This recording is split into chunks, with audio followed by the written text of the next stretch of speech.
درود عزیزان. ببینید جهت انتخاب پیوندک رو شاخه همیشه وسط شاخه انتخاب کنید پیوندک رو.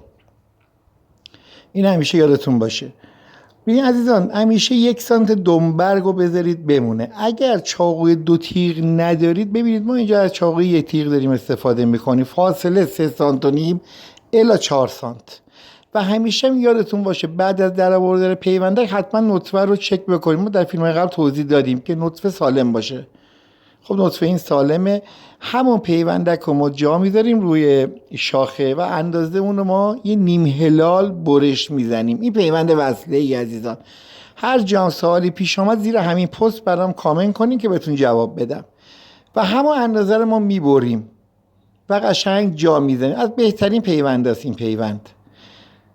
و الان در شهریور شما میتونید به عنوان پیوند خواب از این نوع پیوند استفاده کنید و جوابم میده.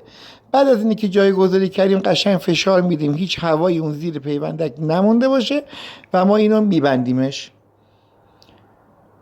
تا فروردین. عزیزان یه مسئله که ما در پیوند داریم، عزیزان میگن آقا ما پیوند زدیم پیوند ما خوش شد. تا پیوندک نگرفته به هیچ عنوان شما سربرداری انجام ندید. این همیشه یادتون باشه. حدوداً پیوندک باید 20 سانت رشد کنه. هر زمان پیوندک شما 20 سانت رشد کرد، شما از این منطقه قشنگ ببریدش.